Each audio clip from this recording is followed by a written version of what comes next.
All right, our next panel. Our next panelist is known as half of the Black Dude, White Dude podcast. In 2020, he was named one of the Future 50 by Arkansas Money and Politics for his work in Conway Chamber of Commerce. And his new podcast is about to drop this month. Please welcome Leo Cummings III. Thanks, sir. Thank you, Tom. Thank you. Joining Leo is the owner of Arkansas's first pinball bar, Pinpoints, in Fayetteville. He co-hosts the Drive-In Speakerbox podcast, where he uses his experience of working in the film industry to give constructive reviews of current movies and media. Let's welcome Bo Counts to the stage.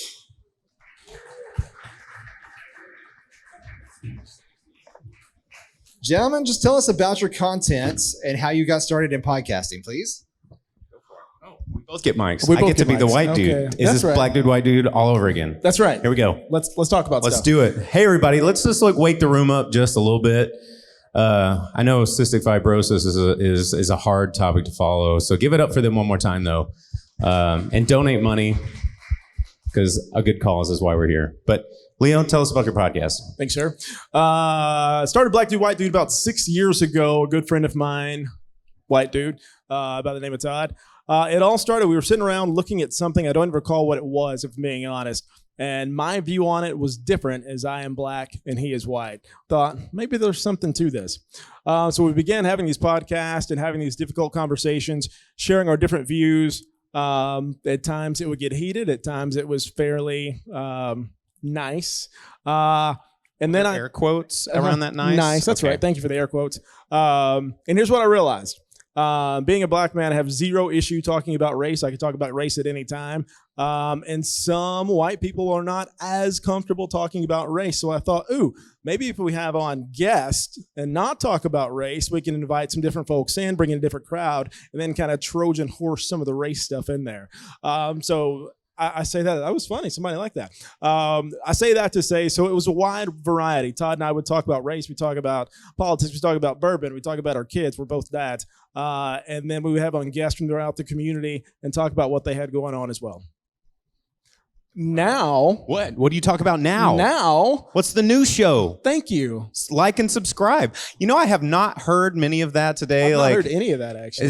You got to start everything out with, hi, guys, like and subscribe. That's our wisdom for you. Bo and I are going on the road very soon, very soon. We just met, and it's the new show where it's Leo and Bo. Leo and Bo. We're doing it. Leo and Bo or Bo and Leo? Ooh, I don't know. You get to go first. Okay, I like that. Yeah. Age before beauty? Well, something like that. New show dropping later this month. It's called Pull Up a Chair with Leo Cummings III. That is me. Similar-ish. We'll be having on, when I say we, I mean me. I'll be having on folks do some storytelling and really kind of tease out some points that are very informative or motivational or inspiring. Look for that dropping later this month. Pull Up a Chair with Leo Cummings III. Like and subscribe. Yeah. Well, I'm Bo Counts. As you heard, I own a cocktail bar. I've been a lifelong entertainer. I grew up DJing clubs, doing all this kind of stuff.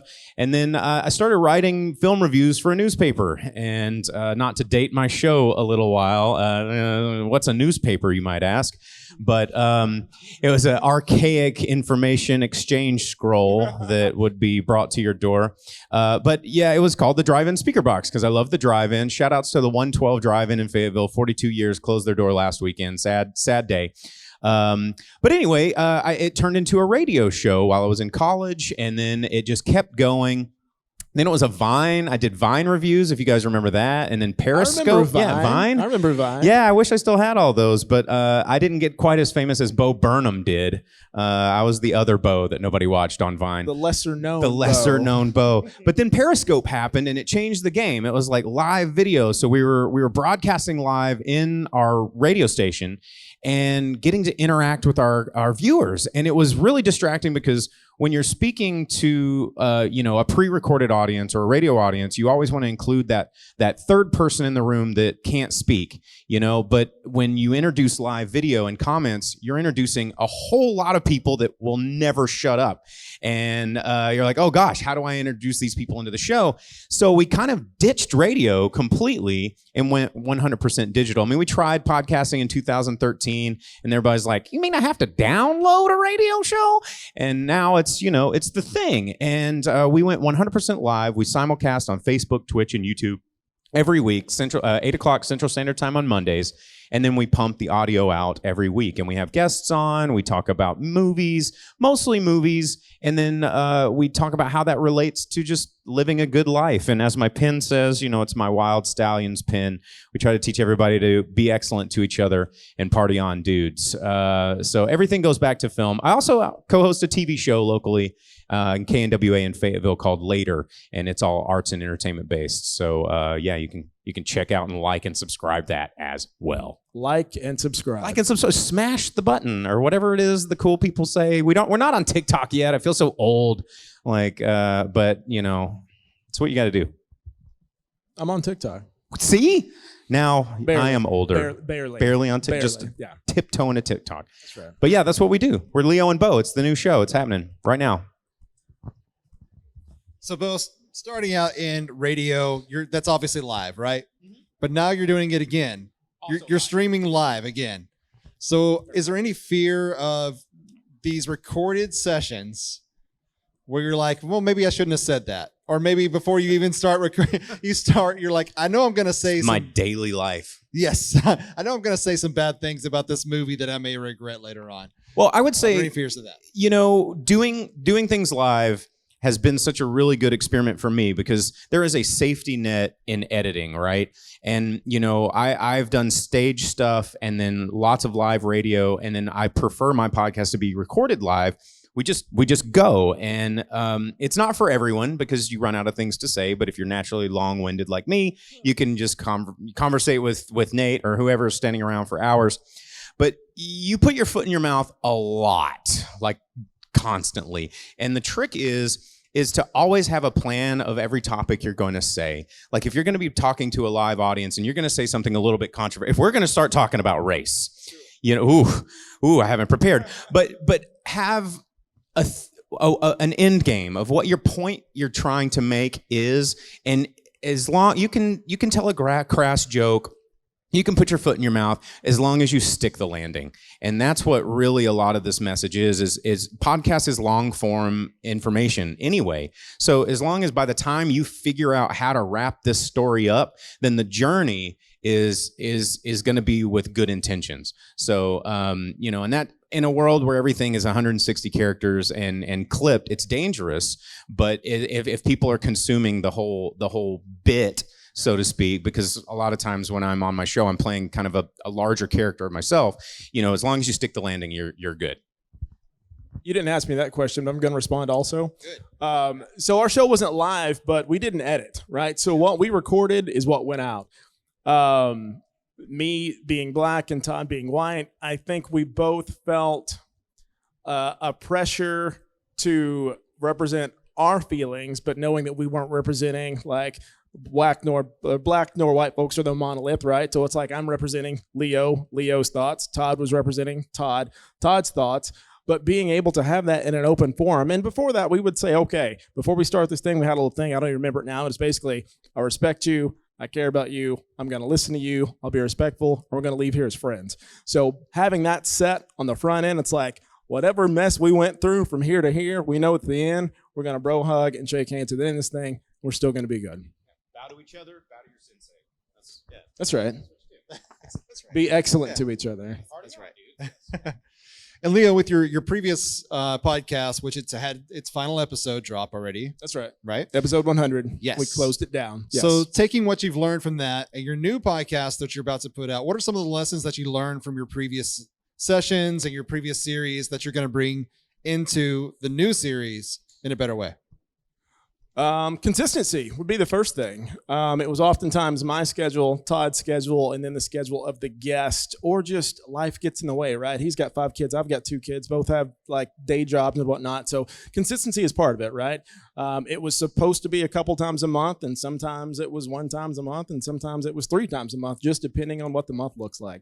So this will be more consistent, doing a couple times a month.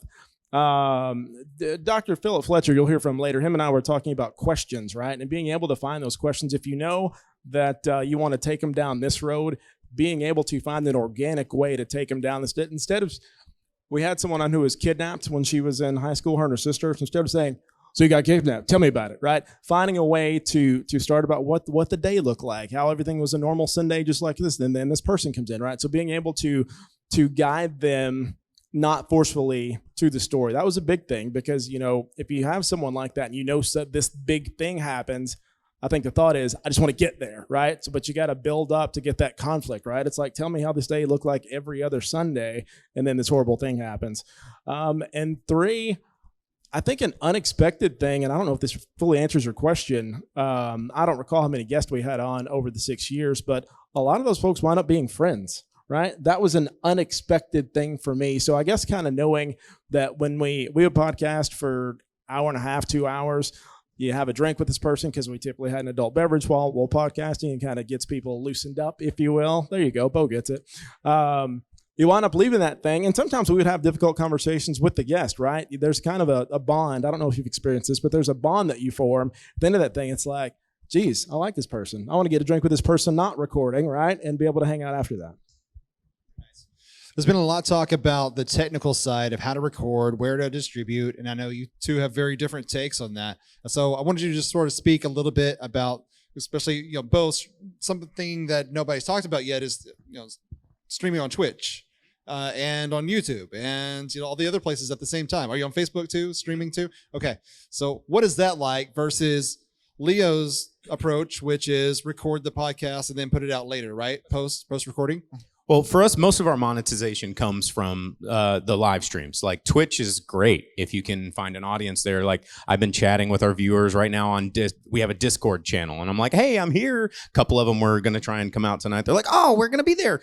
And that's that kind of constant, interacting with those viewers.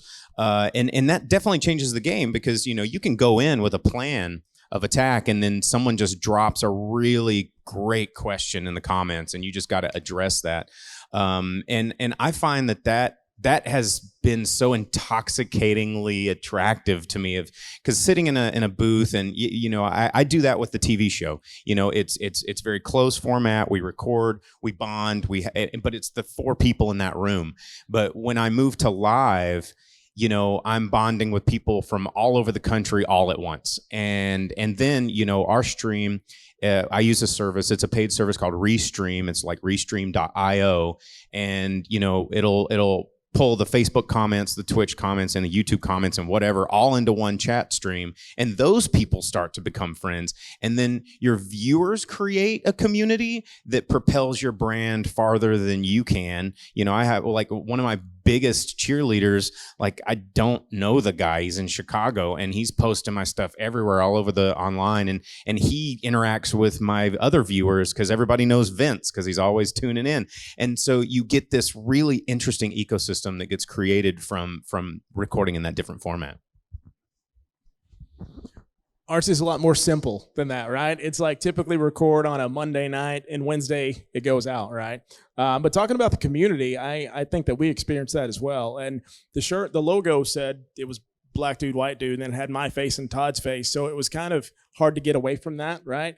And we had merch with shirts and whatnot. So I recall once I was in Los Angeles and came across a woman wearing the shirt, and I was like, what in the world? It was kind of we're not huge, right? We're not big. We don't have the reach probably that Bo has, but I think that wasn't like I'm seriously, that's impressive. I was complimenting you, Bo. Take it.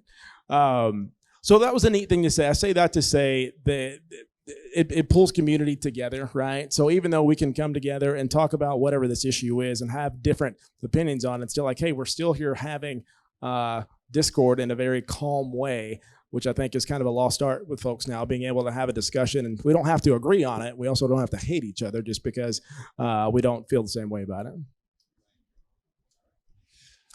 Want to take some questions from the audience. Yes, please.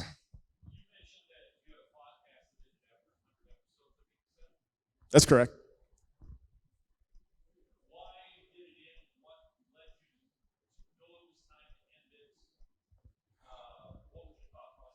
No, great question. That podcast was Black Dude, White Dude. That was myself and my friend.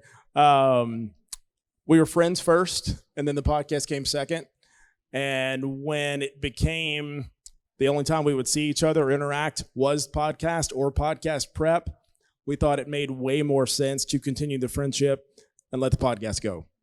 So we waited until episode 100. And if I'm being honest, he wasn't even on he was on episode 100, but I think 92 to 99 was me and someone else just to fill in for him. Just, again, life got in the way. And I think we both saw the writing on the wall. So it was episode 100 was a nice, easy way to close that book. He can go do his thing if he wants to do another podcast. And mine's starting later this month.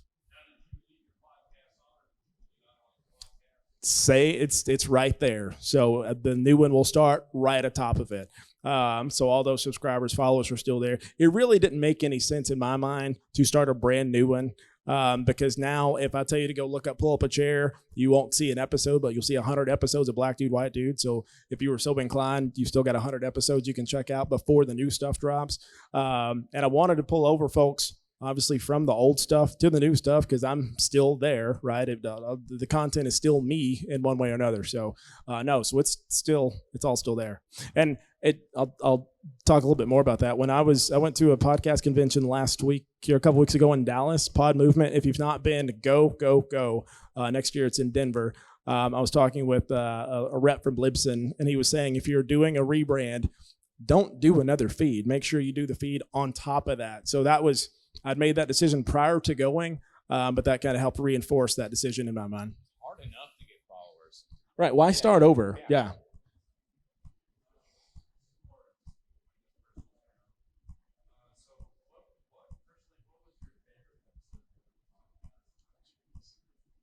Favorite episode?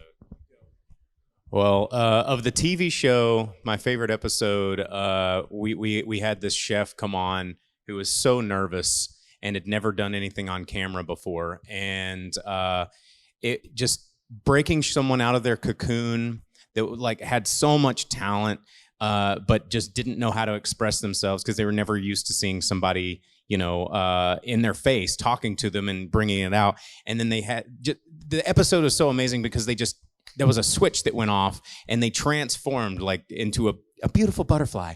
And then just this insane amount of confidence just radiated once they found that comfortable moment. And afterwards they thanked us. They were like, thank you guys for making it so comfortable and break that nervousness down. And now I feel like a different person and I can go do this somewhere else. That was an incredible episode. For the Drive-In Speakerbox, the movie podcast, I would say one of my favorite episodes was when we started to really bridge into the Twitch stream. We're on the Speakerbox. We're on episode 15, 1600. It's crazy. We've got thousands of these episodes, and with the TV show, we're on episode 350, something like that. We're in season 9. But bridging into these new formats was new for us and scary for us. And so it was just like that moment with the TV guy. We had a moment of being nervous of what is this new technology? We're doing something different. We're doing something new. But when we started seeing new people and new audiences pop up, it gave us this new excitement of oh my gosh, we're in a new frontier. And, it felt so fresh and so unique, even though we're hundreds of episodes in, it was just wow. So yeah, those are my two favorites. Finding a favorite that got aired is hard. There were a lot of good ones, right? From Grammy Award-winning news anchors to the college presidents to things like that. But in episode 100, we talk about 4 or 5 dark episodes that never saw the light of day.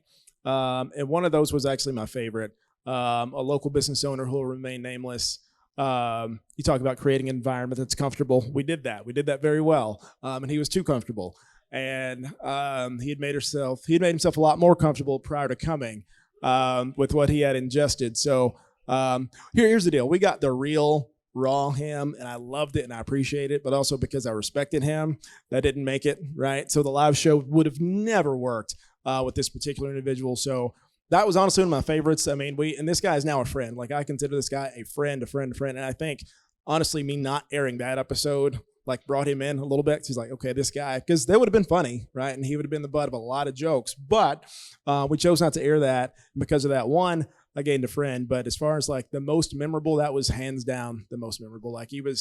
I was concerned for his life when he left, if I'm being honest. But he made it home okay that night. Start Patreon so I can buy that. Any other questions before our time is up? Where's our time up? First time.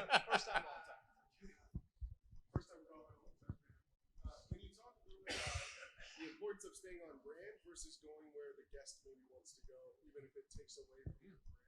Well, okay, so Nate dropped a good question. I don't know if you guys watch Content Titan at all, but Nate here is a genius. And we actually go back.